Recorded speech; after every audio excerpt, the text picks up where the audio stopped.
that electoral coming together could be possible only because of this base, and this base is only possible because of the ideology. Would you agree?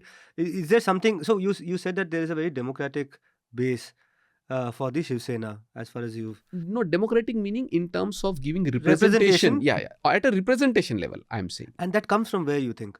Does it come from a anti-caste consciousness? Does it come from just electoral considerations? Where does it come from? I don't think it's to It do is with there is an anti-caste essential difference between how the BJP deals with this and how the Shiv Sena Shiv Sena deals. deals with it. Of course, absolutely. Yeah, yeah, yeah. And in the dealings of the two parties, do you see a difference in how they deal with caste Yeah, they have dealt with caste very differently. historically? Historically as well. At the very beginning, in fact, there is a very interesting, cartoon that was drawn by Bal Thackeray when Babasaheb Ambedkar embraced Buddhism, and he drew a cartoon where Ambedkar is hugging Buddha, and he's the title that he gives to that cartoon is the meeting of two great humans, something like that. So you have a different Bal Thackeray of 1956. Okay, obviously he changes. I mean, once Prabhodan Thackeray is not on the scene, Bal Thackeray goes very different directions. But Bal Thackeray and Shiv Sena has actually very complicated history in terms of alliances. It had its first alliance was with the Praja Socialist Party. It had also made alliances with the Muslim League, also with the Republican Party of India, one section, then BJP. So in that sense, Shiv Sena has been really open in terms of aligning with all kinds of factions. Okay. So I'm not saying it's democratic in terms of social transformative agenda. Only in terms of giving a representation to a group, and I don't think that was also done very consciously. It was just an open platform on the language kind of movement, that is the Marathi Manus agenda, and it provided that scope for whoever emerged, and it actually gave them the space.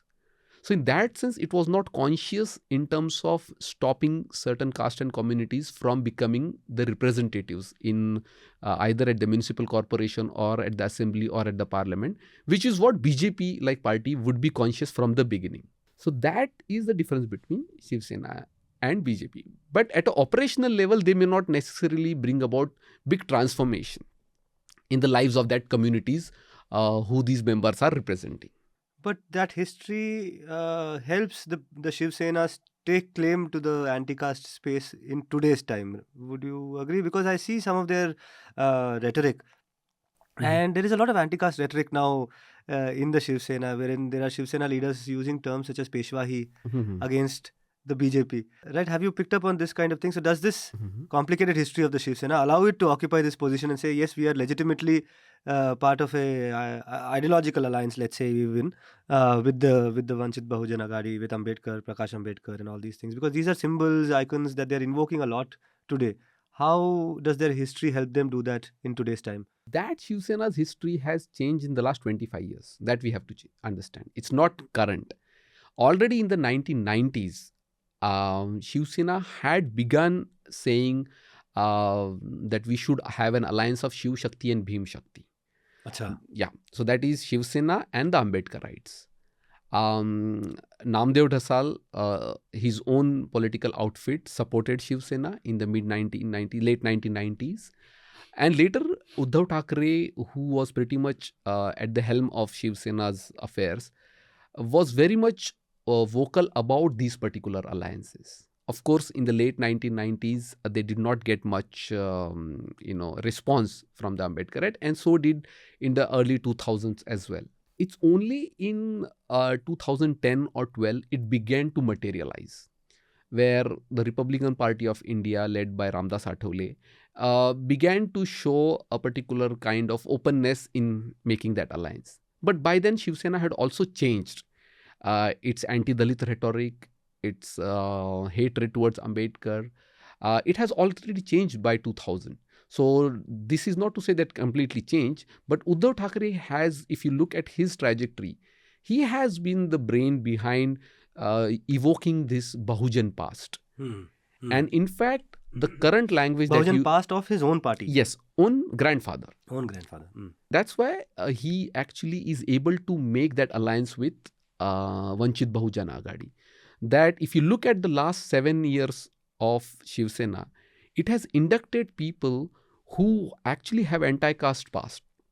So Sushma Andhare comes from a OBC community.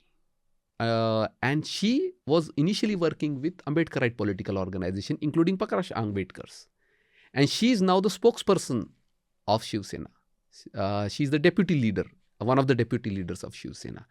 And she uses very much anti-caste language. She uses language of Bahujan politics.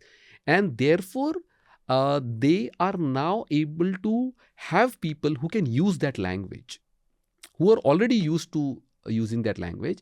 And Shiv Sena is also comfortable that let's now revive Prabhodan Thackeray's legacy. So yes, Hindutva is there, but now we need to also explicitly talk about Prabhodan Thackeray's legacy. And my understanding that the reason Prakash Ambedkar could also make an alliance here is because of this shift towards Bahujan politics by Uddhav-led Shiv Sena. And that explains that particular alliance rather than some like electoral arrangement. So even Shiv Sena as a political party has gone through various transformation, particularly because its alliance partner has outgrown its image, that is the BJP.